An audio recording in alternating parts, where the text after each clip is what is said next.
Communities Putting Prevention to Work Act. Well, you should, because a lot of your money is going to the program. It's a national plan to try to cut down on smoking and obesity. The Department of Health and Human Services has allocated $119 million from the stimulus plan to create ad campaigns and staff hotlines to help people lose weight and stop smoking. And much of the country still smokes. Take a look at this map. Again, folks, about 1 in 5, depending on the state, about 1 in 5 on average Americans smoke. There you see the highest rates of smoking right in West Virginia, Kentucky, Tennessee, etc. Obesity, of course, something we've talked about a lot on this program, also is a growing issue. In fact, in some states, we're seeing a full 30% of adults either overweight or obese. We know it's a big problem, right? And there is no question that obesity and smoking also result in huge medical costs. The U.S. spends billions of dollars every year treating obesity-related diseases. And scarily, it is estimated that 1 in every 3 kids born this decade will develop type 2 diabetes. But will spending more than $100 million of your money bring down the rates of 2 things that most everybody already knows is bad for them? Joining us now is Tanya Zuckerbrot. She is nutritionist and author of The F Factor Diet, Discover the Secret to Permanent Weight Loss. Tanya, good to meet you. Thanks for coming in. I'm sure these are good programs, right? But it's not like anybody out there doesn't realize that being overweight and smoking or the combination of the two are bad for them. And here we are spending more than $100 million. Do you think that spending money is going to make people lose weight? It certainly can help. That taxing some of these items, such as cigarettes or the newest one, which is soda, will decrease consumption. The American Heart Association reported that when they put a tax on cigarettes, consumption did come down by 5%. No, it's not 90%, but it is a start.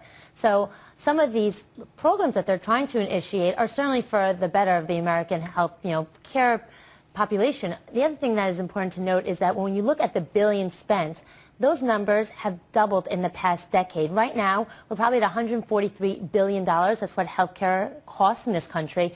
And if the rate of obesity continues to increase, we're going to be at $344 billion in healthcare costs in 2018. Yeah, the Milken Institute, a very widely respected think tank in L.A., actually says the cost is actually in the trillions when you encounter and factor in lost productivity, et cetera. I was reading an article in preparation for this interview about a proposed soda tax, right? Some people said that's what a sugar tax, soda tax. The stat that stuck out at me was that Americans on average consume 50 gallons. I don't even know how much that is, a swimming pool. 50 gallons of soda a year. Yeah.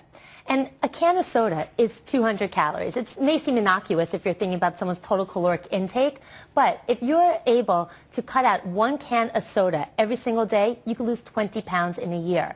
And 1 can of soda a day for the average person will result in a weight loss of 20 pounds a year. And there's something I call the mindless margin, which is, say, this year to next year, you only gained 1 pound. And then the following year, you only gain another pound. And you're thinking, oh, I'm only gaining 1 pound a year. But in a decade, that's 10 pounds. So in 2 decades, 3 decades, all of a sudden from age 20 to age 50, you've added 30 pounds of weight gain. So an extra 100 calories here or there does make a difference, which is why taxing some of these empty caloric drinks or possibly higher fat items is a step in the right direction. But listen, the soda industry is not sitting down. I mean, you've already seen the ads that have come out. We don't even have a soda tax.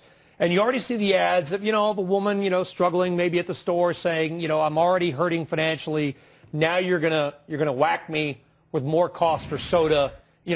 What do you make of this? I mean, they're already on the offensive about it. Well, the solution is actually a free beverage which exists to all of us, which is water. So it's not as if you're taking away the ability for people to quench their thirst. We're trying to create a tax on something that ultimately is very damaging, not just for health, but also for the clinical conditions. But Americans say, don't tax me anymore, right? Mm-hmm. They're sick of taxes in general. It's my decision if I want to have a can of soda. It is a decision, and this is definitely where it comes into big government watching you and how much are we able to impose. But when the health industry, when we're spending billions and billions of dollars because of clinical conditions which ultimately are secondary to this rate of obesity, it is time for the government to get involved. Americans aren't doing it on their own. And perhaps taxing these sodas will create a heightened awareness that these calories are empty and actually causing them to gain weight, which is causing clinical conditions, including, as you touched upon, diabetes, cardiovascular disease, and certain forms of cancer. New York City has started to, it can be terrifying, has started to publish nutritional information, caloric numbers. Yep. Even in fast food restaurants, you look, personally, it swayed me a little bit from maybe ordering that second burrito. Is there any indication that publishing those numbers has changed the way people consume? What's interesting is that publishing these numbers, what they showed is that items that are lower in caloric content, those sales do increase. Items that have a higher caloric content, those sales do decrease, but overall sales remain even. So restaurants are not necessarily losing business by posting the caloric content of their foods, but they are seeing an increase in sales in the healthier items. So it's actually a very proactive, great step into getting America healthier. The Taco Bell diet. Have you seen those commercials? I have. Woman says she lost 50-some pounds by eating Taco Bell's al fresco menu. Correct. And we have Jared with the Subways, and we have people eating grapefruits, and there's a cookie diet. At the end of the day, the laws of thermodynamics dictate in order to lose weight, you have to eat fewer calories than you take. That's it, right? 3,500 calories on everybody is 1 pound, right? That is correct. So no matter your size or weight, if you consume 3,500 calories less than you take in, you will lose 1 pound. That is correct. Or what do you make all these diets? I mean, the restaurant industry, not only through the soda tax commercials, but, you know, the Taco Bell. Eat Taco Bell and you'll lose weight, or at least eat these things. Well, I think it's bringing a sense of awareness that, well, number one, there is a national epidemic of obesity in this country.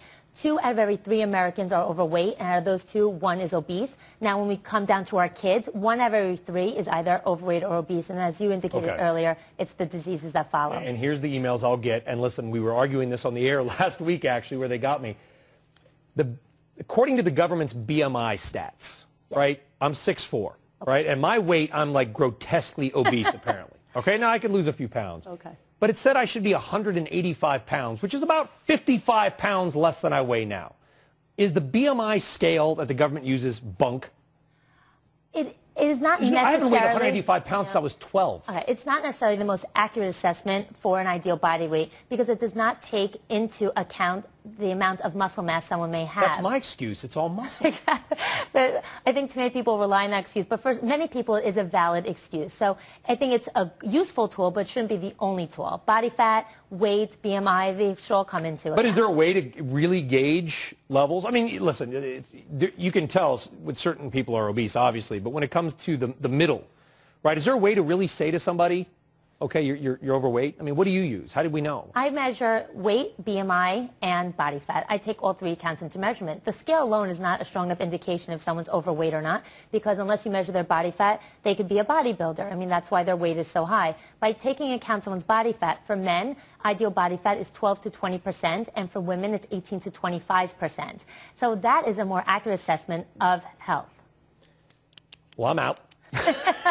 Tanya Zuckerbrot, thank you very much, author of the F Factor Diet. We appreciate you coming on.